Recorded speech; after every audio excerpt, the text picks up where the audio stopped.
The D.B. Cooper skyjacking is one of the most famous and mysterious crimes in American history. It happened more than 50 years ago, but people still talk about it today. The reason it is so well known is because the man who committed the crime was never found.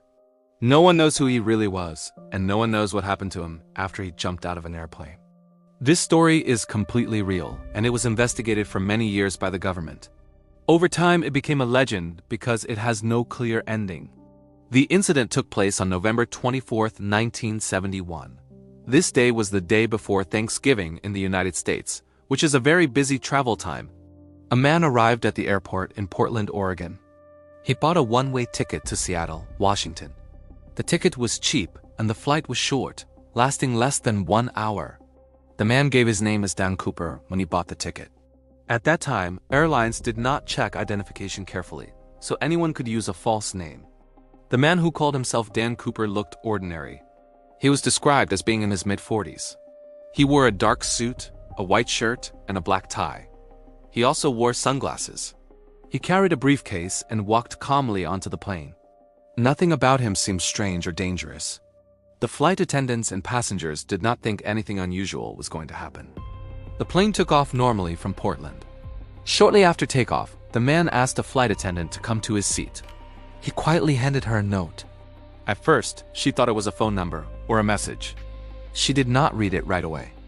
The man leaned closer and calmly told her that she should read the note because he had a bomb in his briefcase. When she read the note, it said that he had a bomb and that he wanted money.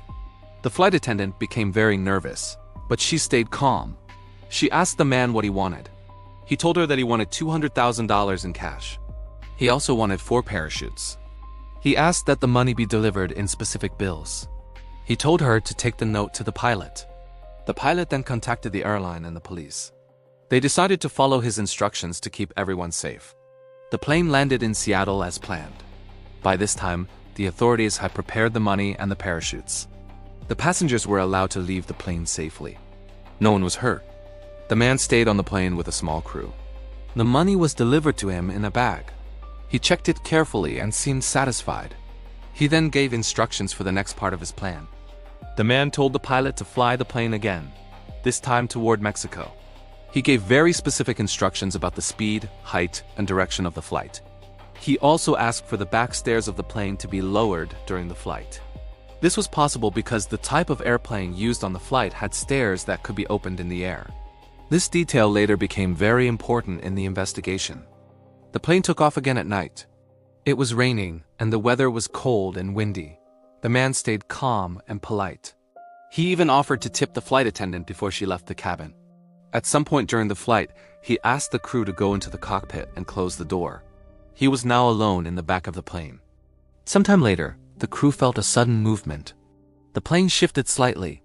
They realized that the back stairs had been opened. This could only mean one thing. The man had jumped out of the plane with the money and a parachute. He jumped into the dark night, somewhere over a large forest area. No one saw him jump and no one saw him land. After the plane landed safely, the police and the Federal Bureau of Investigation began a massive search. They searched forests, rivers, and mountains. They looked for a body, a parachute, or the money. They found nothing. The area where he likely landed was very rough and dangerous.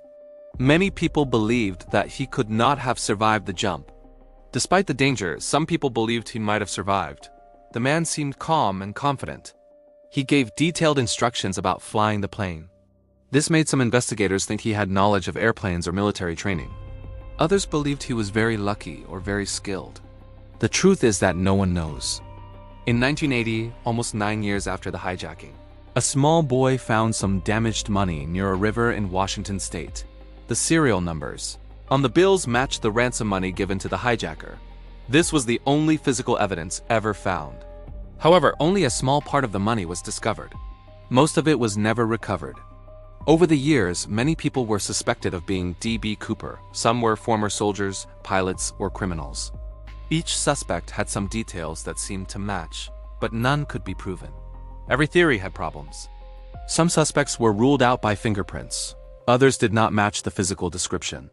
The mystery continued. The FBI worked on the case for decades.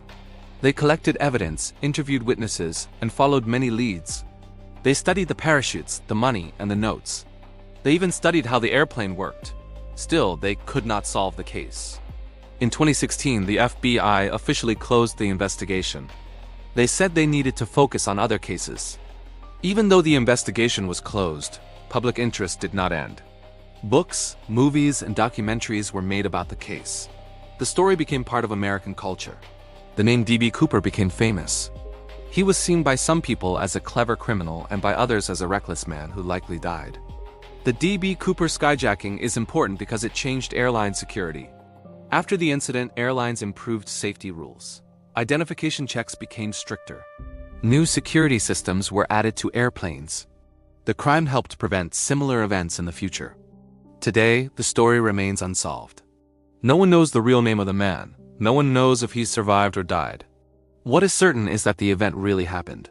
It is a true story of mystery, risk, and unanswered questions. That is why D.B. Cooper is remembered as the man who jumped into legend.